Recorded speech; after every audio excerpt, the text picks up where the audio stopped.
We're back with we're back with season whatever we're on, episode 15. Season 8, episode 15. The Hearth Swarming Club. Oh, come on now. I just hit record. Oh my gosh. This is the episode in which the we see a lot of different Hearth Swarming Club things. And they all kind of like, hey, we're going to share and it's cool. Everything's cool.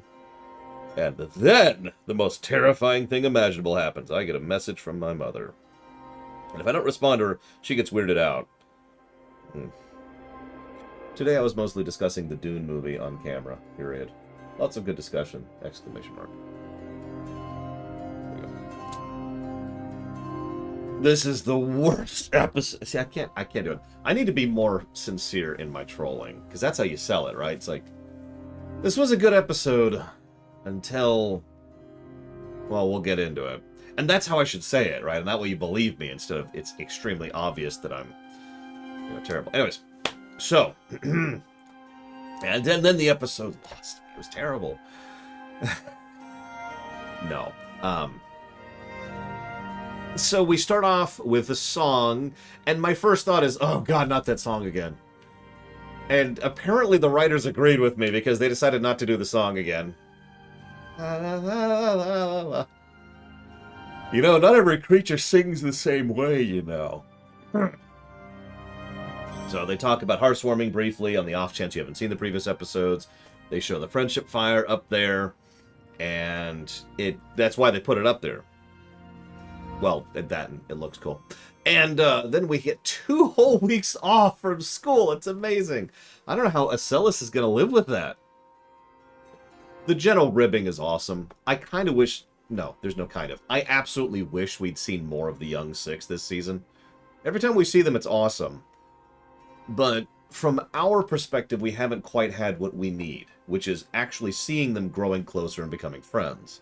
From their perspective, they've clearly had that. They have had an arc. There is a transition there. And remember, we are at an absolute bare minimum of 9 months since the school has existed. Probably closer to a year at this point.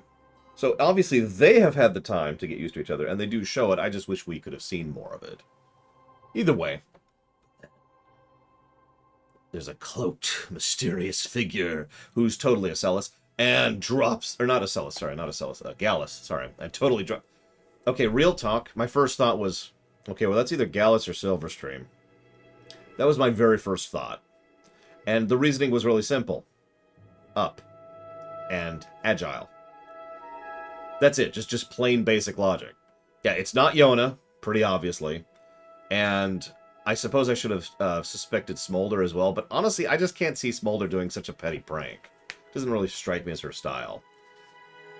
Also, it was clearly a pony, in terms of visuals. It could have been a Celis trying to stay home, so that didn't occur to me either, because I'm an idiot. So, I don't think it was Smolder because Smolder can't look like a pony, and I don't think it was a Celis because it didn't occur to me. So, shrug. Either way, they dump it down. It's like, oh my god, no, we're covered in stuff. Twilight's getting better at her shield reflexes. That's a good thing. Not a bad cold open. We see how sticky it is pretty much immediately as she tries to rip it off of Spike, who is flying as a normal thing now. I don't know if you noticed that. So we have the mystery built up immediately. Whoever it was flew into this area. Excuse me, into this area. And the kids are there, and it's locked. So it has to be them, right? Who done it? Right, we've got the mystery build up. Okay, cool. This is going to sound like a dumb thing to comment on, but I mentioned comment on earlier. How many of you like Harry Potter? One of my favorite parts about Harry Potter, as weird as this may sound, was always the Christmas sections where Harry got to stay at Hogwarts instead of having to go home. And I know that's a weird thing to mention, but I always like it because obviously some cool stuff happens during these sequences, but it's usually done for a little bit of world building, especially since they usually leave to go to the town, you know? Just little tidbits like that. I always liked those sections of the books. Anyways, so, Twilight gives you the option to fess up. Okay, I'm with that. Yeah, exactly, do you see why I came up with that? Twilight gives them an option to fess up. What she does is actual, real-life child psychology. No, really. It's a very common thing to do with students. You can also do it with multiple siblings. And that is, everyone close your eyes. Now, if someone actually did it, feel free to raise your hand. The whole point of that is it gives a bit of anonymity. It gives you the chance to confess without that extra little layer of shame or fear of ostracization, which is a very built-in fear into us as human beings, especially when we're younger. Yes, spike and dash, close your eyes too. But no, that's a real thing. And that's a really good trick. And I'm mentioning this even though it'll probably never come up for any of you. But I've actually used this trick before when it comes to dealing with a pair of siblings in particular. The teacher shouldn't call them out. That would completely ruin it. The whole point of that is the anonymity. But, I mean, you're right, Trathan. The teacher can completely ruin that. But, the whole point is what you should do. Everyone close your eyes. Quietly raise your hand or whatever if you did it. Okay, now lower your hand. Now everyone can open your eyes. Okay, so now we know what's going on. And the whole point is you can't actually isolate the person who did it.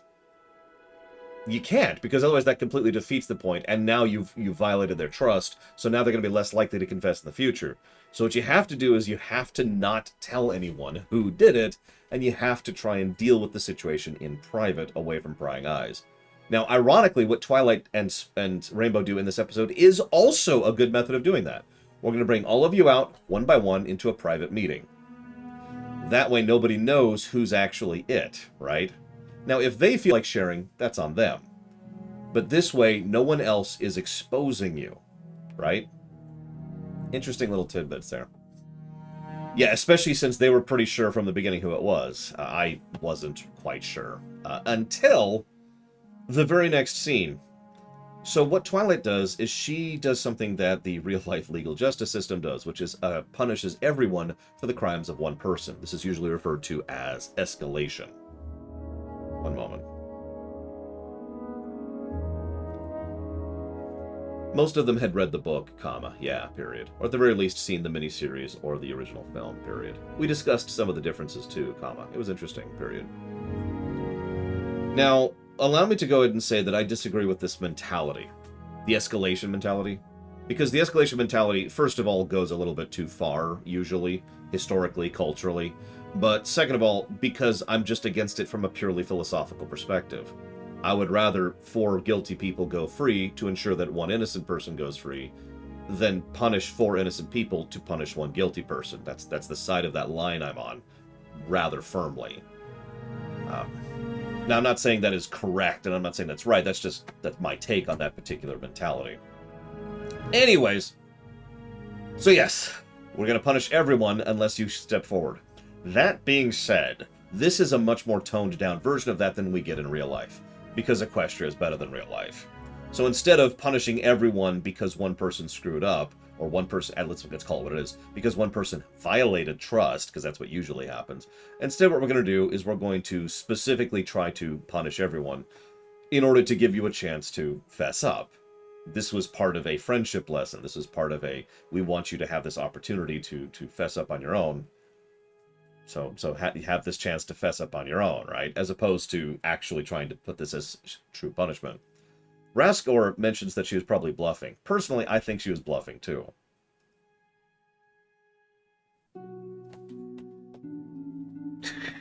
Look, Darth Medora. One of these days, real life will be as good as Equestria. Probably about, 50 years after I take over the world. It's going to take me a minute. I don't necessarily agree with that, Weods, but at the same time, I do agree with you on that. It kind of depends.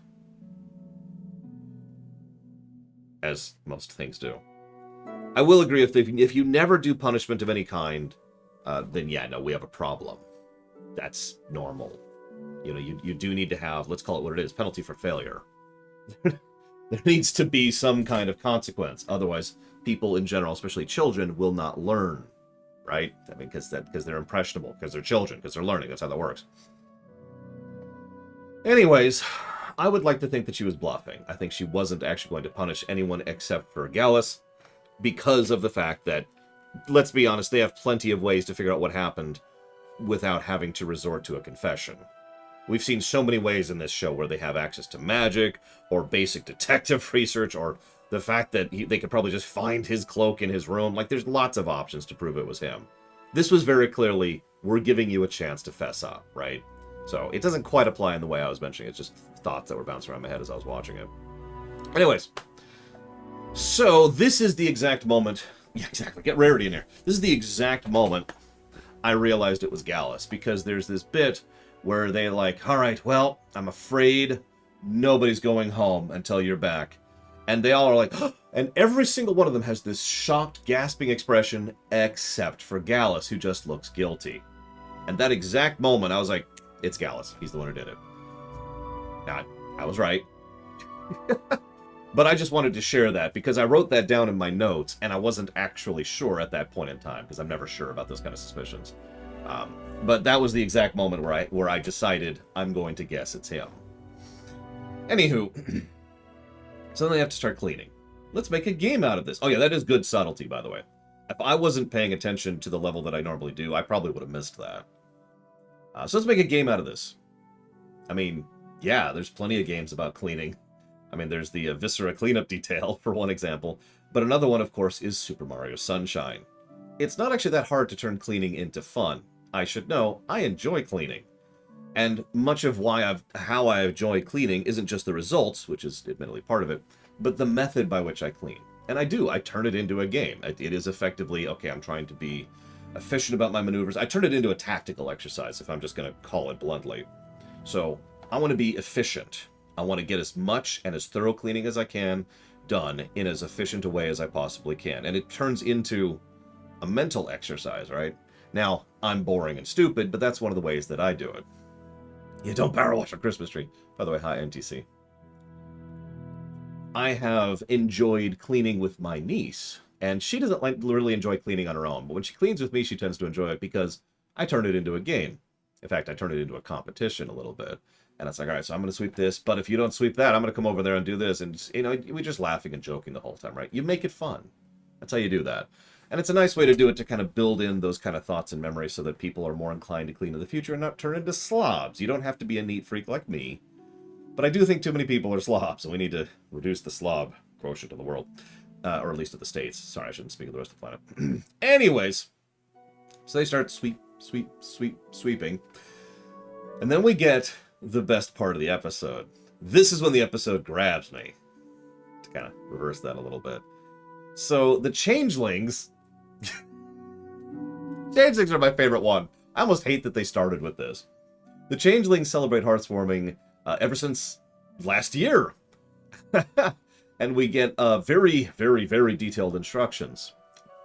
So, first we put the tree up.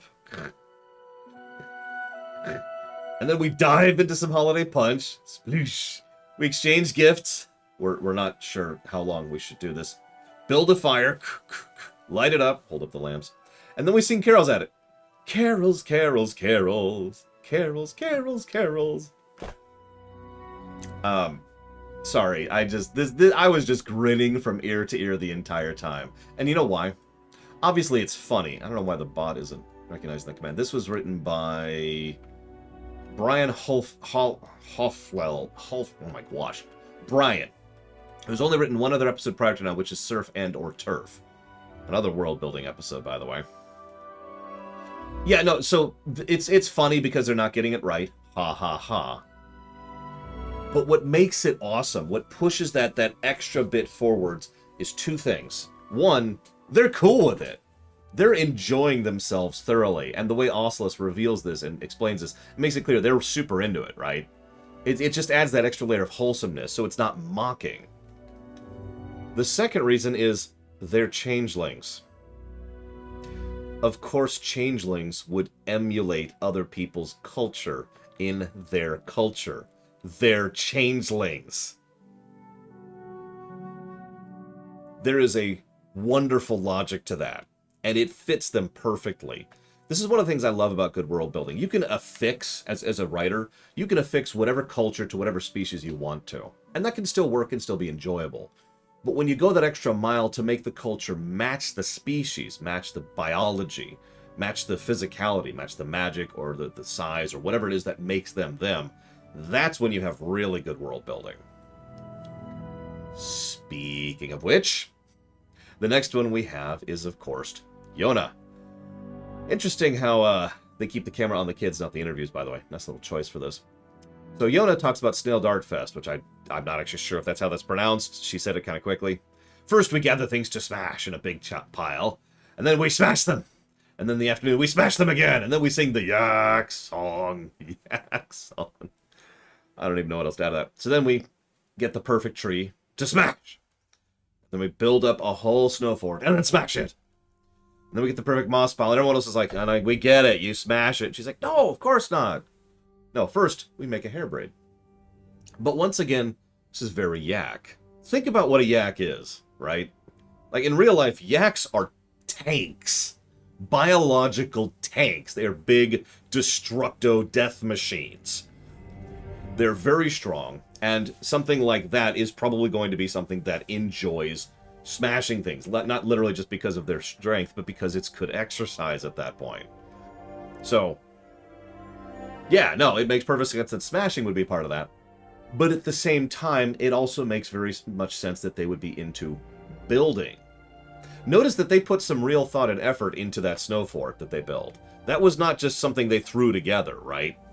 That was not just, you know, no, instead, they clearly actually bothered with that. Because after all, it means more if you build it, then smash it.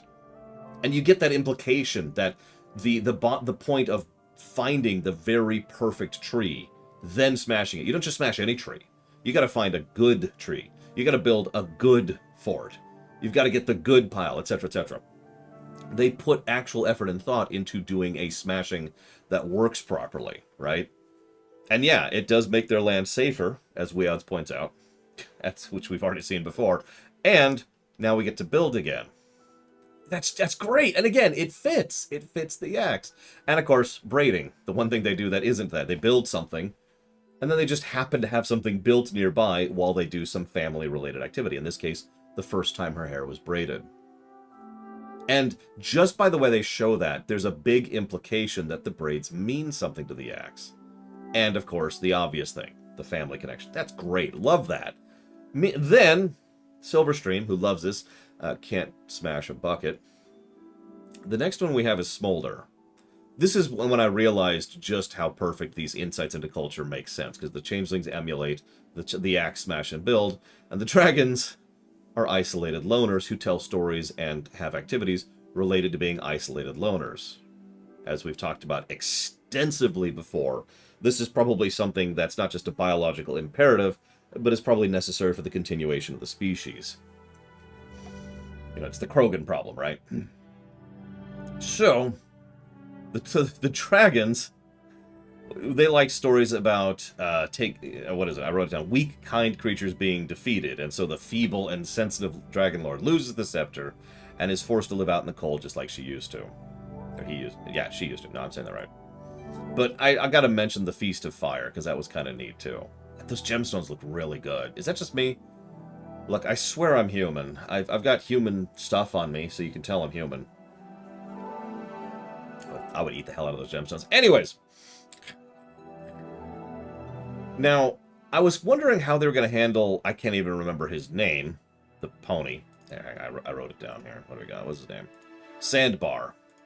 Because he's a pony, and we know exactly what ponies do. I loved the little bit with him.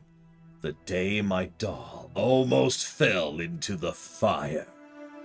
And they completely over-dramatize it, you know. It's like, yeah. No! And then it didn't fall. Poor Sandbar. Then we get to Silverstream. Now, I love the Changeling one, probably the best, because it fits Changeling so well. But Silverstream is a very close second for me. Because the Sea Hippogriff ponies, and what they do, there's two tidbits very quickly. First of all, 3 days of freedom celebration. I wonder how long it lasts.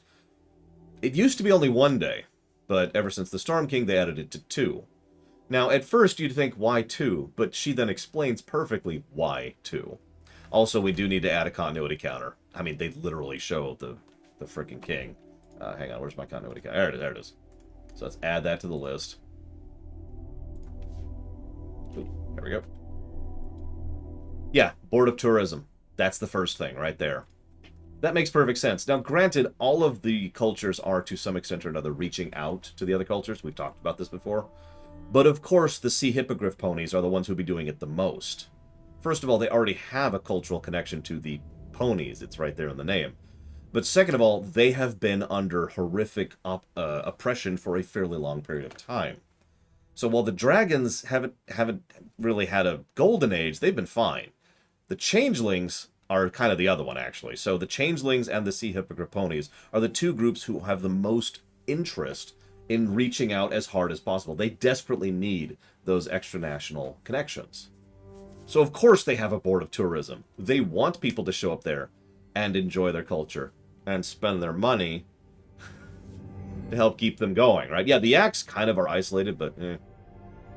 And yeah, the Griffins are jerks, exactly. So it really is the changelings and the sea hippogriff ponies. I hate saying that name each time. The whatcha-figs. So of course they want to connect with each other, obviously. But then they actually talk about what they do. Sea dancing, whale singing, underwater day. Then they dance around the fire, they go to the singing bluffs, and they dance on ground. Then the third day is all together, and this explains so perfectly why it's 3 days. One, the other, both. Which perfectly encapsulates the kind of mentality and culture they have, and once again ties into that whole we want to reach out to people thing. And given the fact that they already have extant magic to help people swim underwater, we've seen this, obviously they would absolutely love it if they had more ponies reaching out to them and being present for this day. Because they're big on culture, they're big on freedom, they're still in the exultant period, and, well, their economy and their culture could both use a boost by connections to other nations. Sorry to talk about the boring stuff, but I mean, come on. Then Gallus says, cousins? What are those? Oh, you're teasing again, right? And before Gallus can answer, he's interrupted. That was the moment I just said, yeah, no, it's Gallus. I get it. This is when the suspicion kind of circles the group a little bit, and Gallus is like, stop it, stop fighting. And this is when we have the monsters are due on Maple Street. Also, probably my favorite Twilight Zone episode. If you haven't seen it, I extremely recommend it. So, they all start fighting and yelling and suspiciousing, and for some reason Sandbar thinks it's a Celis. But, no. We haven't heard Gallus' story prior to now. Why would we? He's a griffin. What possible holiday could the griffins have? Well, it turns out they do have a holiday, the Blue Moon Festival. What you do, and I wrote this down because this is important. You get together to eat, complain about the food, give each other presents they don't like, and try not to yell at each other. Also known as real-life Thanksgiving.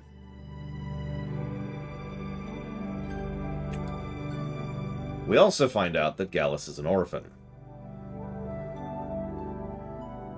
Yep. In answer to you, Imperial Star Destroyer, the monsters are due on Maple Street. It is a wonderful episode. I highly recommend it. So, he didn't confess. Now, this is where things get even more logical.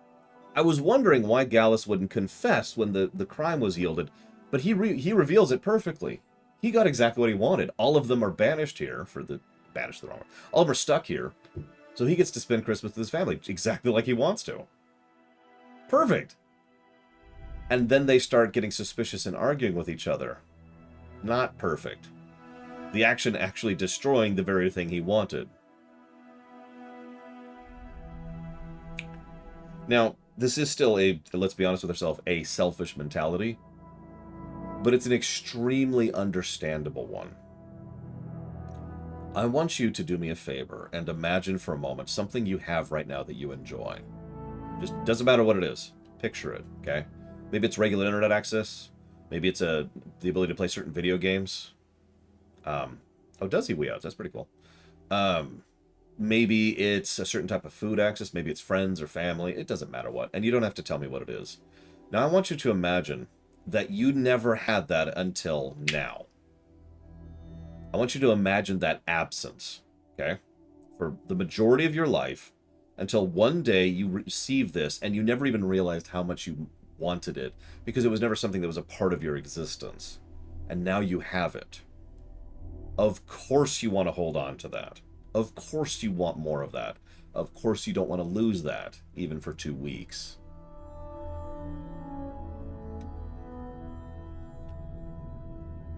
Also, we saw Gilda for a second. At least I think it was Gilda. Now, this is still the kind of thing that, let's be honest, should be punished, because he is still doing this for internal reasons. He still only steps forward because what he wanted was no longer present. But it is still very logical, and let's call it what it is, very human.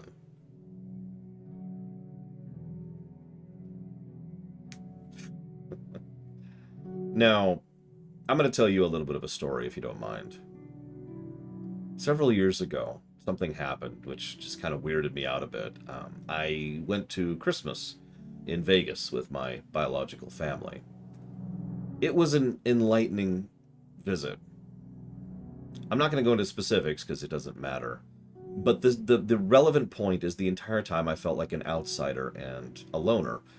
And you're probably thinking, oh, well, Lore, you'd need to actually engage with people. I was.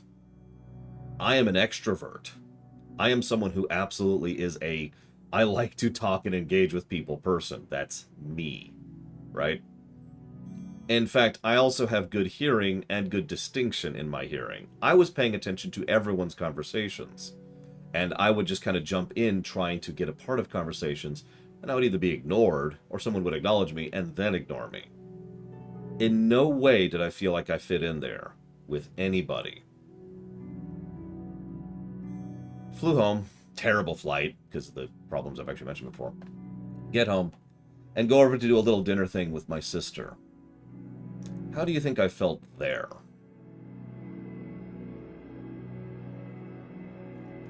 That immediate contrast, it was a day apart. 1 day between these two incidents. I've said before, contrast helps us to understand things. It's one of the reasons why I try so hard when I'm reviewing something or when I'm discussing something to show those things in direct contrast, because when they're directly next to each other, the differences are so much more obvious. And having that sensation, that direct contrast, was mind-blowing to me. It was the exact moment I realized that even amongst my biological family, who I do like, I even get along with them, are not my family. It was a weird revelation, a very weird realization. And I mention this because this is probably the biggest reason why I empathize with Gallus, because he is going through the exact same thing. Different approach. I shouldn't call it the exact same thing, but you could see the parallels there, right? He didn't have a family. Oh, now he has a family. Weird thought, isn't it? Yeah, exactly, Raskor. That's why I mentioned you don't even know what you want until you have it. He probably didn't even realize what friendship and family is until he suddenly had it. And it was just like, oh.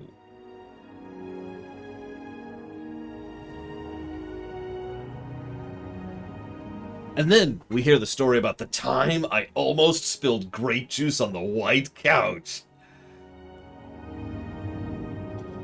Possibly Trathen? So I wanted to mention one thing about that very quickly. They mentioned Grandpa Gruffs, who's nobody's grandfather. Obviously, they have to have some kind of biological family, because biology. But it would interest me if they don't have family in any real sense of the word. I mean, obviously they don't have friendship, but you get my point. They might literally not have family units in the Griffins. Everyone's just kind of make do and do it yourself, which ironically would put them right alongside the dragons, who actually do not have family units, as we've discussed before in the Molt episode. Interesting to think about. Hi, Hazardous. We need to rate this one.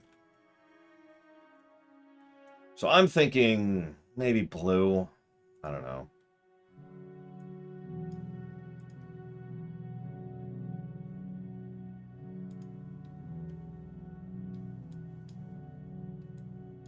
There it is. What are we thinking?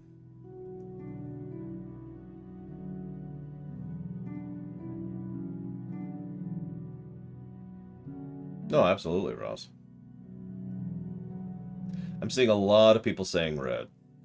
Admittedly, I would like to push this forwards into purple, but I can't. This is a damn good episode. Very well constructed, very well written. Wonderful world building.